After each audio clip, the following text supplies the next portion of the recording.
Hello everyone and welcome to episode 2 of your journey getting started on Vatsim.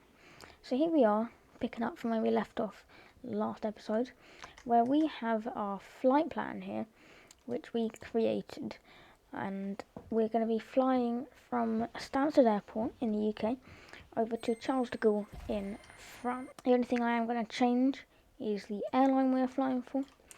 I'm going to change that to EasyJet, so it's going to be EZY for EasyJet, and that's going to be our new call sign. That's going to be our new call sign now. It's going to be Easy5586. So we've got all this again, all our routing and everything's here, and also our operational flight plan here. Again, you can click how to read this flight plan if you don't understand how to read this, and of course, pre-file your flight on the Vatsim network. I'm not going to be doing that today. I'm not actually going to be doing this on Vatsim. I'm going to be doing this just on a standard Microsoft Flight Simulator, just showing you how to program the FMC and the MCDU without actually using air traffic control. But I'm going to be using simulated air traffic control, so I'm going to tell you some scenarios you might need to use, and so on. Okay, so let's go ahead now and go into the flight simulator, and I can start talking you through how to input this route into your fly-by-wire A320X. If you don't have the fly-by-wire A320 installed, I'll leave a link down in the description so you can install it. I'll definitely recommend going for the installer instead of just installing it from the web, because then you can easily update and you know when there's an update available, and it's just a lot easier and simpler. Okay, so here we are in the flight simulator now. So what I'm going to do is come up here to our aircraft selection, and then we're going to come down until we find the fly-by-wire A320 Neo. I'm going to be using EasyJet livery today, and that's why I changed our airline to EasyJet in the flight plan, just because it saves me having to find an extra livery because I'm lazy. Anyway, so we're going to be coming into Stansted here, so we're going to come up to the search. I'm going to put in Stansted's iCal code, which is Echo Golf Sierra Sierra. And you see Stansted comes up there, so you can click that. And now we do not, on Vatsim, we cannot spawn in on the runway. We cannot just do set as departure and so on. We have to choose a ramp that we can go to. So what I'm going to do is we can go to, let's say, ramp 9 and set that as our departure. So that way we can deal with proper startup procedures, and also if we spawn in on the runway, that's going to cause some problems with other traffic that might be coming into land, or someone that's lining up on the runway if they're going to see just a random plane pop in right there, and that's going to annoy everyone else on the Vatsim network. So you actually need to go into a ramp. Also, for the Vatsim network, you want to make sure you have live weather and time turned on. You do not need and cannot use preset weather and custom weather on Vatsim. You need to make sure you have live weather turned on. No matter how bad them conditions are, you've got to have live weather turned on. And that way, you use weather information from air traffic controllers, then you know that's actually your conditions. Otherwise, you're going to cause many problems between you, other pilots, and air traffic control, which you don't want, especially on your first flight when you're going to be a bit nervous anyway. So while we're loading in, I'm going to tell you a few things that you're going to need for your Vatsim flight. So first of all, you're going to need charts. Charts is something that's quite important actually. So I'm going to come up here to a separate tab. If you want some free charts, the thing I use is Chartfox. That's what I always use. It's really good and it's free, so you don't have to pay anything. If you're looking for some more professional looking charts and more information, then check out Navigraph. I don't use Navigraph because I don't see the point in paying for it, when you can just use something like Chartfox. Chartfox, you have to log in with your Vatsim account, which I will do now. There you go.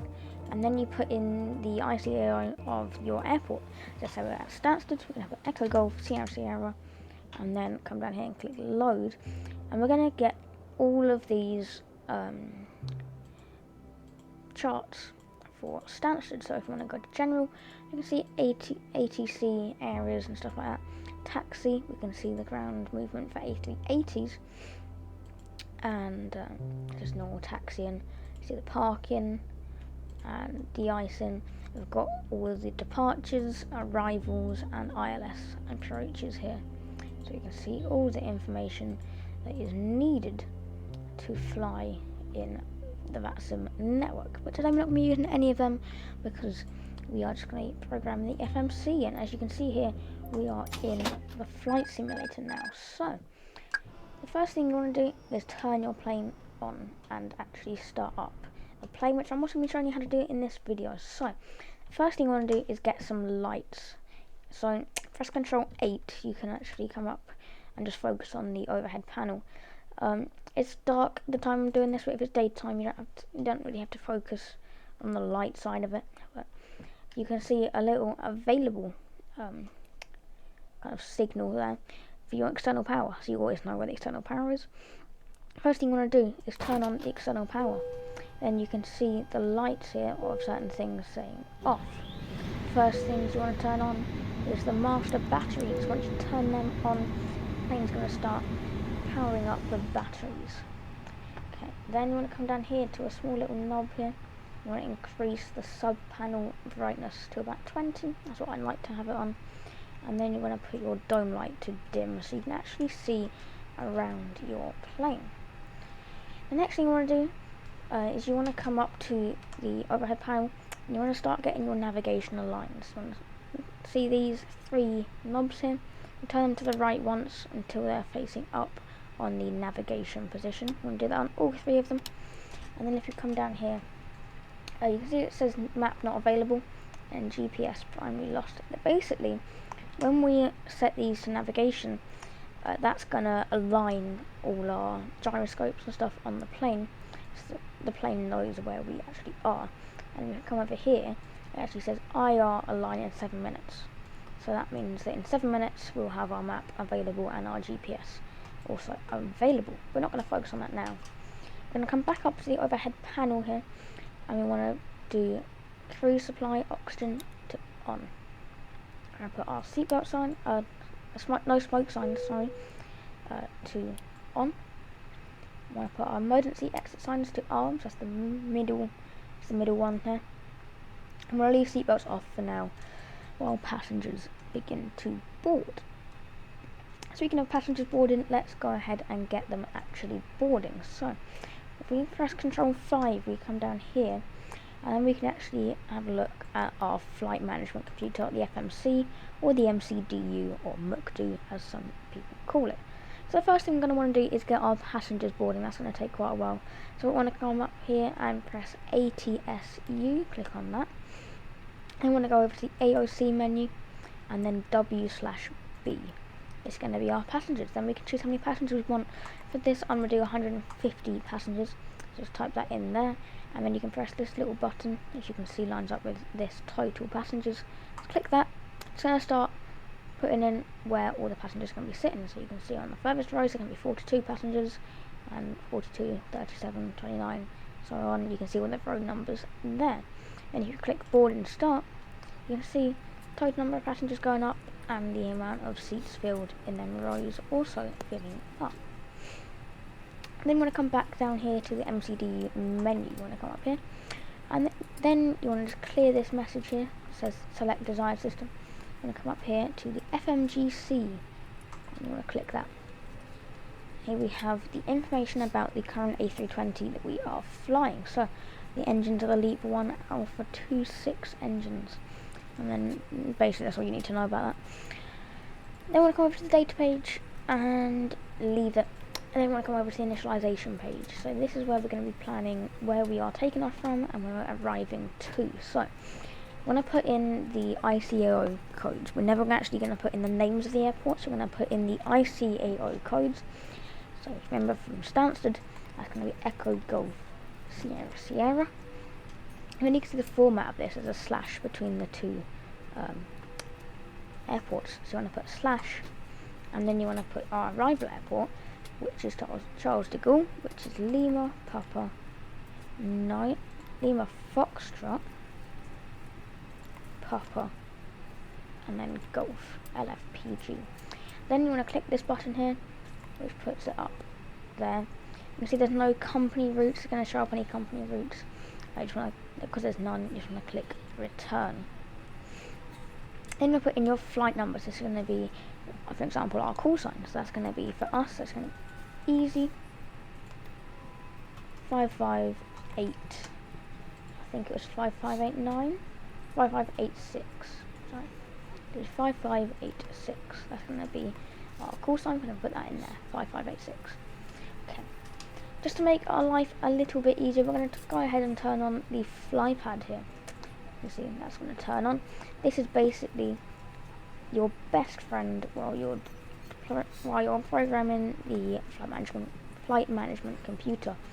So here, when you first load up, you're going to get this. You're going to press from SimBrief. It's going to import your flight plan over to your tablet here. And then if you come down to come down to dispatch, sorry, here, and then we can go to the OFP. This is the exact same as what's on the website, and you can see here the cost index is 39, as we saw before. So we're going to come down here, and we're going to put in 39, and then put that in the cost index section there. Then we've got our cruise flight level and temperature. So we want to go ahead and find our cruising level. So to find out our flight level, we're just going to go back to the browser quickly, because it's just going to be a lot easier, and we can see our cruise level is flight level 240. So we're going to go ahead and put in here flight. We're not going to put FL, we're just going to put 240. The computer's going to know that means flight level 240. It's automatically going to put in the temperature at that flight level, which is going to be minus 32 degrees, nice and cold. Then we're going to go to the performance tab here. So this is our takeoff performance, as you can see here, takeoff. And then we basically need to put the flaps amount we're going to put in. For takeoff, that is normally set to 1, unless you want a really short runway, then you're going to do 2. But it's nearly always going to be 1. And once you've done that, you can just press these buttons for V1, rotate, and V2. So press that, it's going to come up with a suggested speed there. And then press it again, it's going to go ahead and put it in there for you. So for this, you hardly have to do anything, really. Just press some buttons. Basically, just a quick explanation of what this means. V1 is the point of no return. So when you're accelerating up the runway, as soon as you hit V1, you have to take off, and you cannot stop or abort a landing anymore, because you will just go too far, and you'll end up going off the runway. VR, or rotate, as it said, that's when you actually rotate the plane into the air.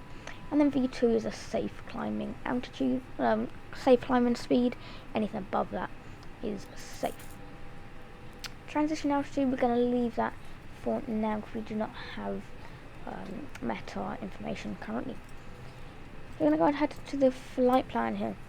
So we can see we have a quite empty flight plan here, and it's going to look quite daunting at the start, but I can assure you, once you get used to it, it's quite simple. So first thing we're going to come ahead and do is go over here to our flight plan. We're going to want to find our flight plan. So come down here a little bit, it says routing, and then we can see all of this. You can see we're departing from runway 04, and we're using the Lloyd 5 Sierra departure. So we're going to go ahead and want to put that into our FMC. So we're going to come down here, the FMS, sorry, I keep saying FMC. We're going to go ahead and click our Stansted Airport as our departure airport, and then click departure.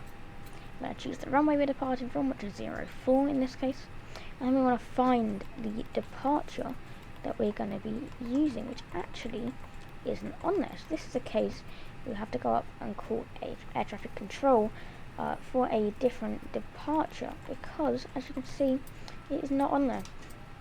So just as an example, as what you would say to air traffic control, I'm going to check this one last time, make sure it's not on there. Yeah, definitely not on there. So what you would say to air traffic control is you would say, for example, Stansted, we're normally talking to Stansted delivery if they are online. We would call up ATC and say something like this: Santa's delivery. Easy 5586 requesting IFR to Charles de Gaulle as filed, and then air traffic control would reply with something like this. Santa's delivery. Good evening, Easy 5586. You can use the det to Delta departure for runway 04. You are cleared to Charles de Gaulle as filed. And then you would call them back up and say, Easy 5586 cleared to Charles de Gaulle via the det to Delta departure. And basically you're reading back what they just said. And then you can go ahead and put in this new departure from 04. It's going to be the det to Delta. So you can go ahead and click that. And then you want to click insert. If there's a little message that comes up saying GPS primary at this point, just click clear. It'll get rid of that for you. That's just saying that now we have actual GPS systems here. So then we're going to come down by using the up arrow. It's going to scroll basically and it's going to actually go down. And then we want to find where we are going next. So this is where we might find some problems, because we have just changed our departure, and obviously we are still using the departure here, the Lloyd 5 Sierra. So all of this might have to be changed, but we can sort with that. We can deal with that.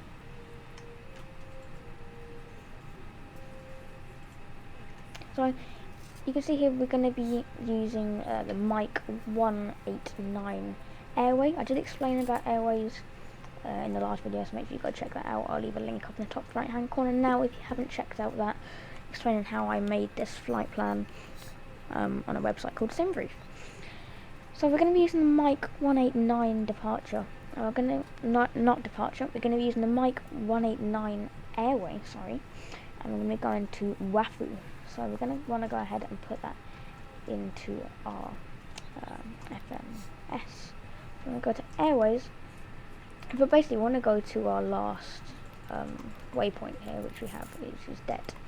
We want to go to Airways, and then we want to just check that airway again quickly, which is the Mike 189 to Wafu. So we're going to go ahead and put Mike 189 and put that in the via. We have a waypoint mismatch. So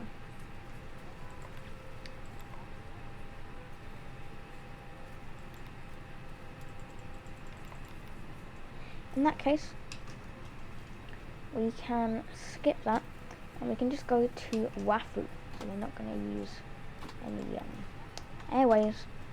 We're going to go straight to Wafu. So we're going to go ahead and put Wafu. That in there? No, sorry, not there. I'm going to go ahead and clear that and clear the discontinuity. And we're going to go ahead and put Wafu. You want to click the airport that you're arriving to, and just go ahead and put in Wafu, and we're going to select our airport here, and you can see Wafu is going to come up there on the flight display. Then we're going to come back over here to our flight plan and find out what airway we're going to be using next, which is the Uniform Mike 605 to Bivax. Just going to go ahead and put that in. Airways. I'm going to press Uniform Mike. Check the numbers again. 605. 605. Put that in there. Then we're going to choose where we're going to, which is Bivax. Bibax. Bivax. Like that. Click that and then press insert. As you can see now, if you come down here, we're going to have a few more put in there. Come back over to our flight plan. You can see we're going to be using the Bivax 8 Papa arrival at 09 right. So we're going to be coming in here. I'm going to click our destination. Click arrival. check the runway again. 09 right. Boarding completed. See, we just got a message from the flight attendants there saying boarding completed. We want to be using the Bibber 8 Papa, which actually isn't available currently, so we're going to be using the next closest one, which you'll have to tell ATC about. We're going to be using the Bibber 9 Delta.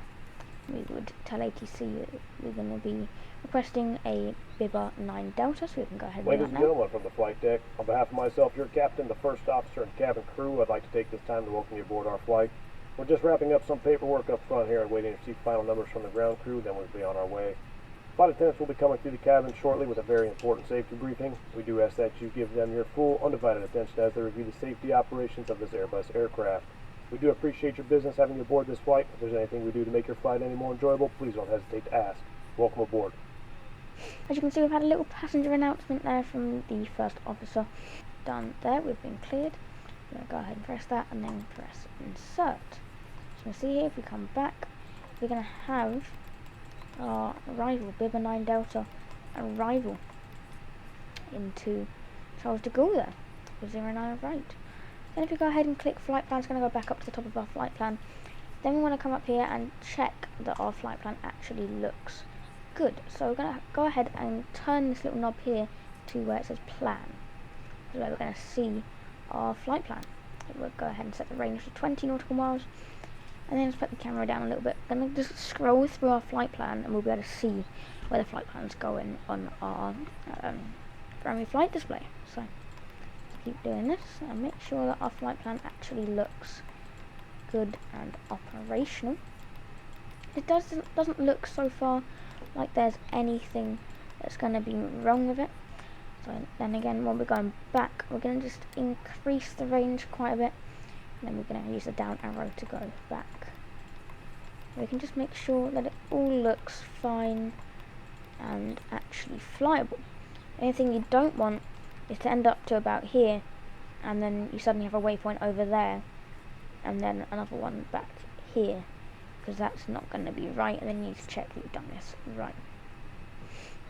But as that looks quite good, you can go ahead and set the range back to 10 nautical miles and our mode back to arc. This is what we're going to be flying on most of the flight. So that is how you program the FMS on the A320 Neo by fly-by-wire.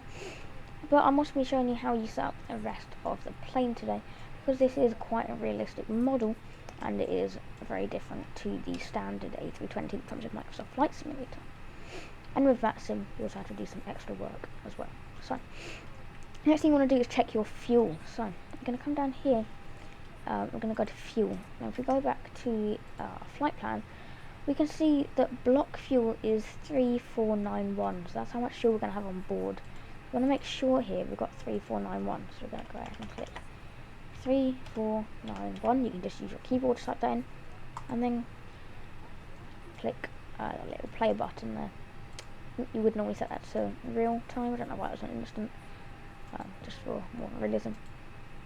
Okay, then we want to come back down here to the FMS actually, and make sure that all our passengers have boarded. So we're going to do exactly the same as last time. We can see total passengers 150 out of 150. So now we hit that, we can know that they've all boarded. We're going to come back up here and we can turn on the fasten seatbelt sign, like so. The next thing we want to go and do is turn on the APU master switch, count to 3, so that's 1, 2, 3, and then click the APU starter and wait for the APU to start up, so you can get ready for push start. You also want to use ground control. Quickly test your CVR.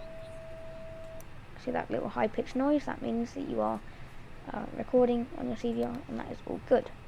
Next thing you want to do is test your engines in case of a fire. So you want to go ahead here and click test. So that works. When you release the test button, it should go off. Same for the APU. That's all working. And the engine too. Okay, as you can see, that is all working well. So the next thing I want to do is come down here. I want to check how our APU is doing. You can see it says available now.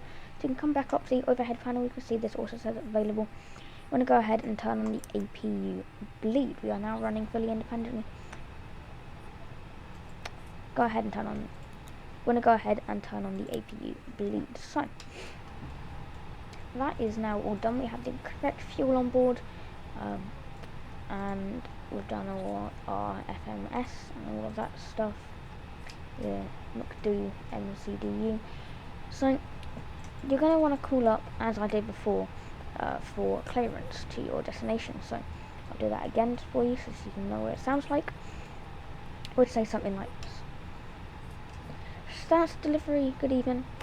Easy 5586 requesting IFR to Charles de Gaulle as filed. And then air traffic control would reply with something like this. Easy 5586 cleared Charles de Gaulle as filed. Squawk 6226. And then for that, would then repeat, would say cleared to Charles de Gaulle as filed. Squawk 6226. Easy 5586. Okay, and that will be our readback. They want to come down here. This is our transponder here. So this is where we put in all our squawk codes. So if we just press clear, it's going to clear the last number. If you press it again, it's going to clear all of the numbers. Then we want to put in that squawk code that we were told by air traffic control, which is 6226. Put that in, and then we want to do this bit down here. So see this little knob here that is currently set to standby. It's auto and on. I'll just turn that to auto, and then that's going to show up for air traffic control that you have just squawked 6226, which is what they told you to. So that is all good.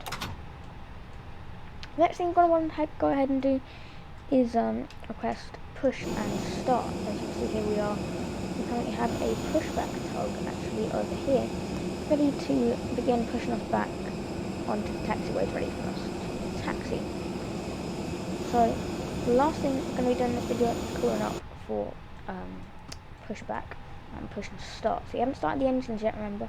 We cannot do that until we are being pushed back into the taxis. So go ahead and call up for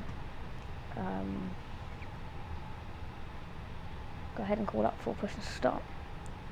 So we would say something like Stansted delivery easy 5586 ready for push and start, and then they would reply with something like easy 5586 contact ground, and then they would give you a number, a decimal number.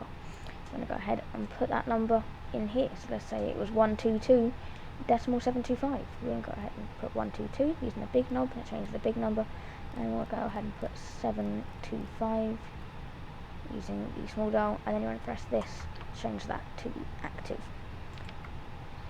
Also, if they tell you to monitor Unicom, Unicom is 122.8. That is basically, so there's no air traffic control online, and you would just talk to other planes. But let's say we've been told to contact ground on 122.725. We'll go ahead and swap that to our active frequency, and then just remember this: we are not yet cleared to push and start. We've just been told, we've told that we're ready for push and start, but we haven't been cleared yet. We've just been told to change our frequency. So we're going to go ahead and now contact ground and ask them for push and start. If you would say something like this: start to ground, easy 5586, ready for push and start. They would reply with something like this: easy 5586, clear for push and start. Then you would reply with clear for push and start, easy 5586. And then that means you are now cleared for your push and start. So again, make sure that our APU bleed is on, and we're going to start putting our fuel pumps on. So we're going to put all of them, set all of them to on. Then we're going to put on our strobe lights, we'll set them to auto, beacon lights, wing lights, nav and logo lights. So set all of them to on. We're going to do our call for the flight attendants, and they can start doing their thing. Then we're going to call the tug. So if we come down here to the ground section, go ahead and call the tug. We can see tug is flashing its lights now. It's doing its thing, it's going to connect. plane. Once we wait for that, we can start preparing for our actual takeoff, which is going to be doing the flaps, as you can see, doing that. And we are also going to change our engine mode selector. Going to put that to ignition start, like so. If it's on normal, we're not going to start the engine, so you can see I've turned that on and nothing is going to happen because it's not on ignition start. You don't ever want to use crank, to be honest, just put it from normal to ignition start. Then, as you can see, we're going to be connected when that goes green, and then you just want to press back. See, it's going to try push us back quite slowly. When that happens, you want to go ahead and release the parking brake. I'm going to be heading back now.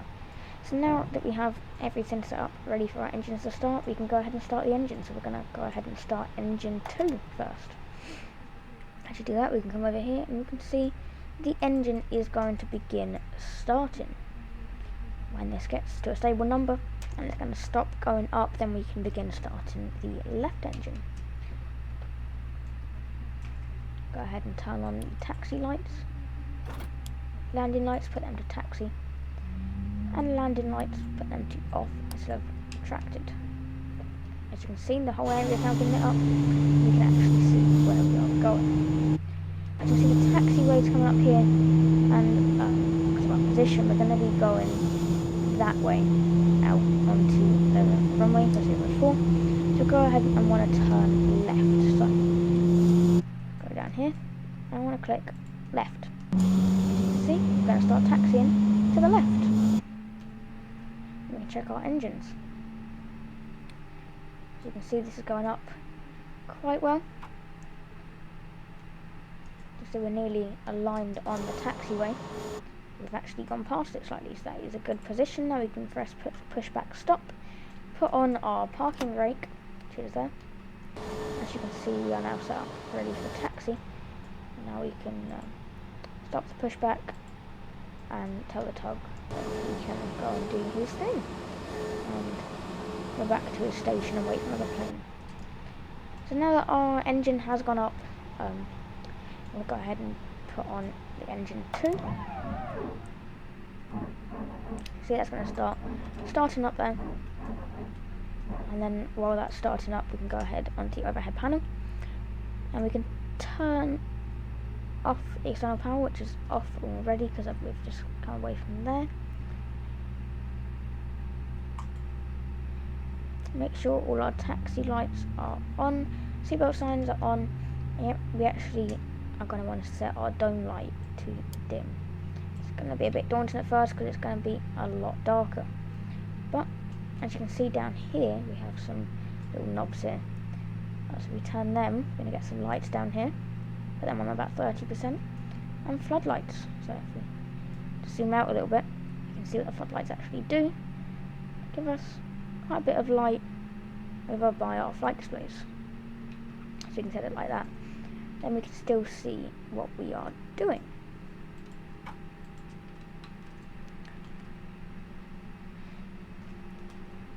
And if you come over here, you can turn this knob here. This will increase all the buttons here so we can see what we're doing again. And also our display brightness, that will change obviously the displays. So you see our second engine is now up and running, so we can turn our ignition to norm. Like so. And here we are now ready to begin our taxi and take off for our flight over to Charles de Gaulle. So hopefully you've enjoyed this video and you've learned something new today about programming the MCDU on board the A320neo, and just in total how you start up the plane. As the last thing to do, you just want to turn off the APU master switch, not the nav lights, APU master switch and the APU bleed once the engines have started, and then see they'll stay on, so it's perfectly fine. If you want to see my next video, it's going to be about taxiing to the runway, how to taxi, how to read taxi charts. I'm going to be using Chartfox for that. and also takeoff. I'm going to be looking at them two things in the next video. So make sure to like and subscribe so you don't miss that. Have a good day, and hopefully I'll see you next time.